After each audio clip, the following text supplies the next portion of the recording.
Hello दोस्तों, तो आप सभी को आपके अपने इस यूट्यूब चैनल मिशन 2 पे बहुत बहुत स्वागत है।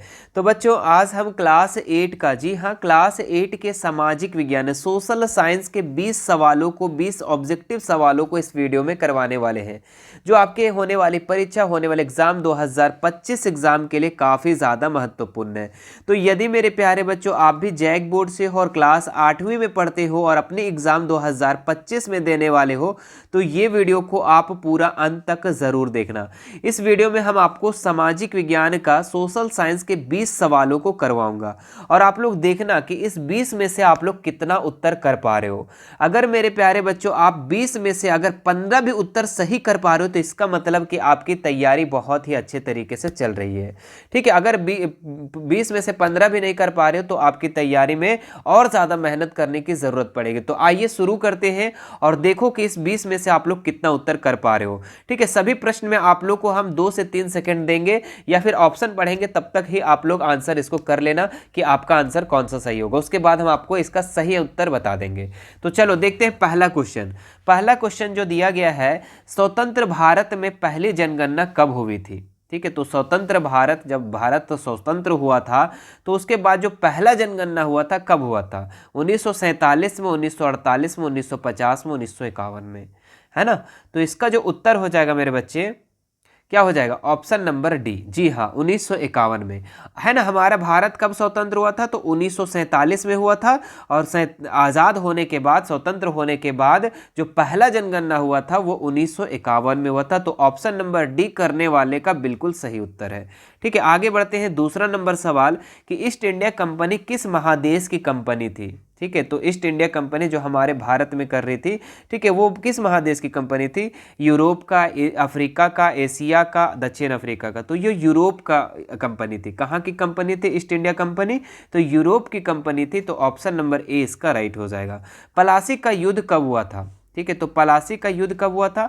1755 में, 1757 में, 1964 में, 1857 में, है ना। तो इसका जो राइट उत्तर हो जाएगा बच्चों, प्लासी का जो युद्ध हुआ था ये 1757 ईस्वी को हुआ था। तो ऑप्शन नंबर 20 का याद रखना। ठीक है, ऑप्शन नंबर बी, है ना। प्लासी का युद्ध जो हुआ था 1757 का हुआ था। तो जितना बच्चा इसका 1757 किया उसका सही है।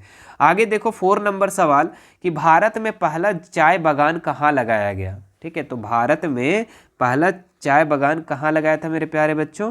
तो बंगाल में, असम में, महाराष्ट्र में, पंजाब में। तो भारत में पहला जो चाय बागान लगाया गया था ये आपका असम में लगाया गया था। तो ऑप्शन नंबर 20 का बिल्कुल सही हो जाएगा। आगे देखो क्या दिया हुआ है सवाल 5वां नंबर कि झारखंड के किस महान नायक का जन्म 15 नवंबर 1875 ईस्वी को उलीहातू नामक गांव में हुआ था? ठीक है, तो चांद का हुआ था, नीलांबर का हुआ था, या फिर बिरसा मुंडा का, लोबिया मांझी का? तो 15 नवंबर को आप लोग कितना बार 15 नवंबर में आप लोग किसी का जयंती मनाते हो? किसका जयंती मनाते हो? तो आप लोग बिरसा मुंडा का, है ना। तो बिरसा मुंडा का ही, ये हमारे झारखंड के एक महान नायक है, समझ लो एक तरीके से हीरो है झारखंड का। ठीक है, और इनका जो जन्म हुआ था ये 15 नवंबर 1875 ईस्वी को उलीहातू नामक गांव में हुआ था। तो बिरसा मुंडा इसका राइट उत्तर हो जाएगा, ऑप्शन नंबर सी। आगे देखते हैं, भारत में पहली सूती कपड़ा मिल 1854 में कहाँ स्थापित हुई थी? सूरत में, मद्रास में, बम्बई में, बंगाल में? तो भारत में पहली सूती कपड़ा मिल जो 1854 में स्थापित हुई थी ये हुआ था मुंबई में हुआ था। कहाँ हुआ था? बम्बई में हुआ था। जो अभी, जो पहले इसको बम्बई बोलते थे, अभी मुंबई हो गया है। ठीक है, तो ऑप्शन नंबर सी इसका राइट हो जाएगा। 1857 ईस्वी के विद्रोह के समय भारत का गवर्नर कौन था? अब देखो भारत का जो गवर्नर कौन था जब 1857 की क्रांति हो रही थी, उस समय जब विद्रोह हो रहा था? तो ऑप्शन है Dalhousie, Lord Canning, option C है लॉर्ड रिपन, ऑप्शन डी है लॉर्ड माउंटबेटन। तो इसका जो राइट उत्तर हो जाएगा आप लोग का लॉर्ड कैनिंग। जब 1857 की क्रांति हो रही थी उस समय भारत का जो गवर्नर था वो लॉर्ड कैनिंग था। आगे देखते हैं नेक्स्ट सवाल मेरे बच्चे कि अंग्रेजों ने बंगाल का विभाजन कब किया? तो अंग्रेज जो है बंगाल का विभाजन कब किया था? ऑप्शन ए है 1857, ऑप्शन बी है 1901, 1905, सी है ऑप्शन डी जो है आपका 1942। तो अंग्रेजों ने बंगाल का जो विभाजन किया था ये कब किया था? तो 1905 ईस्वी में किया था। ठीक है, 1905 ईस्वी में किया था। तो ऑप्शन नंबर सी इसका राइट हो जाएगा। आगे देखते हैं नेक्स्ट सवाल क्या है, इनमें से कौन नवीकरणीय संसाधन का उदाहरण है? नवीकरणीय संसाधन बोल रहा है बच्चों, ठीक है, रिन्यूएबल रिसोर्स है ना। तो नवीकरणीय जिनका हम लोग बार बार पुनः प्रयोग में लाया जा सकता है। पेट्रोल नहीं, पेट्रोल तो एक टाइम पे ख़त्म हो जाएगा, है ना। और आपका यहाँ पे अगर हम देखें, कोयला भी एक टाइम पे ख़त्म हो जाएगा, प्राकृतिक गैस ये भी ख़त्म हो जाएगा। जल, जल जो है ये बच्चों आपका नवीकरणीय संसाधन में आ जाएगा। क्यों? क्योंकि जल का प्रयोग हम लोग इसको पुनः बार बार में हम लोग लाया जा सकता है ना। तो ऑप्शन नंबर 20 का राइट हो जाएगा। कपास की खेती किस मिट्टी में होती है? तो कपास की जो खेती होती है ये किस मिट्टी में होती है? तो ये होती है काली मृदा में। तो ऑप्शन नंबर डी इसका राइट हो जाएगा, ऑप्शन नंबर डी। ठीक है, चलो आगे बढ़ते हैं नेक्स्ट सवाल पे। जलग्रह किसे कहते हैं? अच्छा, इससे पहले आप लोग 10 सवाल में से आप लोग बताओ कितना उत्तर कर पा रहे हो, जल्दी से कमेंट करके बताओ। अब आगे बढ़ते हैं 11 नंबर सवाल। जलग्रह किसे कहते हैं? समुद्र को कहते हैं, चंद्रमा को कहते हैं, पृथ्वी को कहते हैं, शुक्र को कहते हैं? तो जलग्रह हम लोग पृथ्वी को कहते हैं बच्चों, है ना। किसको कहते हैं? पृथ्वी को हम लोग जलग्रह के नाम से जानते हैं, क्योंकि पृथ्वी पर 3 हिस्सा पानी है और एक भाग जो है आपका स्थल है। तिलैया डैम किस राज्य में स्थित है? तो ऑप्शन है आपका बिहार, झारखंड, उड़ीसा, उत्तर प्रदेश। तो तिलैया डैम जो है ये किस राज्य में स्थित है? तो ये आपका झारखंड में है बच्चों। ऑप्शन नंबर 20 का राइट हो जाएगा, झारखंड के कोडरमा में है तिलैया डैम। आगे देखिए, झारखंड में तांबा उद्योग कहाँ स्थित है? तो झारखंड में जो तांबा उद्योग है ये आपका है कहाँ पे है? गोमिया में, धनबाद में, घाटशिला में, सिंदरी में। तो तांबा उद्योग जो है आपका झारखंड में ये घाटशिला में स्थित है। तो ऑप्शन नंबर सी इसका राइट हो जाएगा। डॉक्टर भीमराव अंबेडकर का जन्म किस राज्य में हुआ था? तो ऑप्शन यहाँ पे देखिए, महाराष्ट्र, उत्तर प्रदेश, बिहार, उड़ीसा। तो मेरे बच्चों यहाँ पे आपका थोड़ा सा मिसप्रिंट दिया है, ये आपका मध्य प्रदेश होना चाहिए यहाँ पर, ठीक है, मध्य प्रदेश। तो मध्य प्रदेश के महू गांव में हुआ था डॉक्टर भीमराव अंबेडकर का जन्म। तो ऑप्शन नंबर 20 का राइट हो जाता है ना, याद रखिएगा, मध्य प्रदेश, एमपी में हुआ था।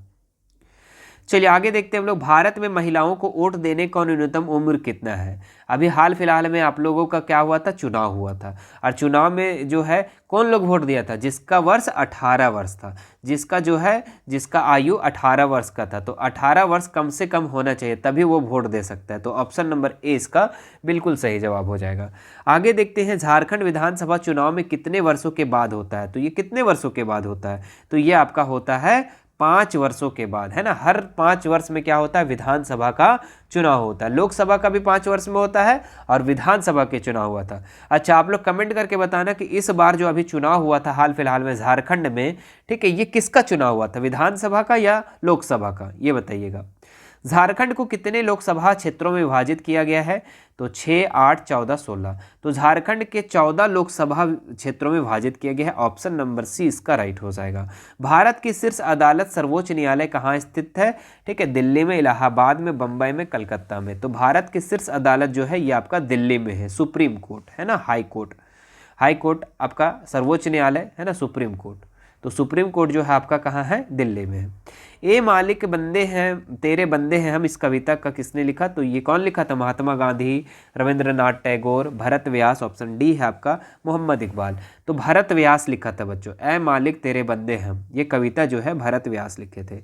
चलिए लास्ट सवाल देखते हैं बच्चों। और लास्ट सवाल से पहले मैं बता देता हूं कि अगर आप इस 20 में से कितना उत्तर कर पा रहे हो ये कमेंट करना। दूसरी बात ये कि अगर आपको 2025 की तैयारी आपको करनी है, अगर हमसे करनी है, तो आप हमारे चैनल को सब्सक्राइब ज़रूर कर लेंगे। सब्सक्राइब कर लेंगे, जैसे ही 9वां और 10वां को हम पढ़ाते हैं उसी तरह 8वां को भी पढ़ाएंगे। तो सब्सक्राइब करके घंटी वाला बटन को दबा लेना। जैसे ही 8वां का वीडियो आएगा, चाहे कोई भी वीडियो आएगा, तो आपके पास नोटिफिकेशन चला जाएगा, है ना। तो आप लोग क्या करना, चैनल को सब्सक्राइब करके रख लेना। और वीडियो अच्छा लगेगा तो वीडियो को लाइक कर देना, एक प्यारा सा कमेंट कर देना। और आप लोग अगर क्लास 8 में हो और 2025 में एग्जाम देने वाले हो, फाइनल परीक्षा देने वाले, तो आप लिखना क्लास 8 कमेंट में, ठीक है, क्लास 8 2025 ये कमेंट करना, है ना। इससे हमको पता चलेगा कि कितना बच्चे जो है क्लास 8 में पढ़ रहे हैं और हम उसका तैयारी हम कैसे करवाना है वो हम इसके बाद समझ लेंगे, ठीक है। इसलिए आप लोग इतना कमेंट ज़रूर करना। चलिए लास्ट सवाल क्या है? योगासन किस अवस्था में करना चाहिए? तो बाल्यावस्था में, युवावस्था में, वृद्धावस्था में, इन सभी अवस्था में। तो योगासन बच्चों जो आपका योगा करते हैं आप लोग, तो ये सभी अवस्था में किया जाता है। चाहे आप बाल हो, चाहे आप बूढ़ा बन जाओ, चाहे आप युवा हो जाओ, कोई भी अवस्था, सभी अवस्था में हम लोग को क्या करना चाहिए? योगा करना चाहिए, है ना। तो ऑप्शन नंबर डी इसका राइट हो जाएगा। तो ये था बच्चों आप लोग का 20 सवाल। मुझे उम्मीद है कि आप लोग 15 प्लस आंसर ज़रूर किए होंगे इसमें से, है ना। आप लोग कमेंट एक बार नीचे ज़रूर करना, और जिनका भी 15 से नीचे होगा वो भी कमेंट करना, क्योंकि आपको भी तैयारी में मेहनत ज़्यादा करना होगा और जो 15 प्लस है उसको भी तैयारी करना होगा। क्यों? क्योंकि ज़रूरी थोड़ी यही क्वेश्चन आएगा। सो हाँ, इसमें से कुछ क्वेश्चन आपके एग्जाम में आएंगे, ठीक है, बाकी सभी तो क्वेश्चन नहीं आएंगे। इसलिए आपको तैयारी अगर करना है तो आप हमारे चैनल पे बने रहेंगे, आपको तैयारी इसी चैनल पे कराई जाएगी। चलिए फिर बच्चों, मिलते हैं नेक्स्ट वीडियो में। Thank you so much.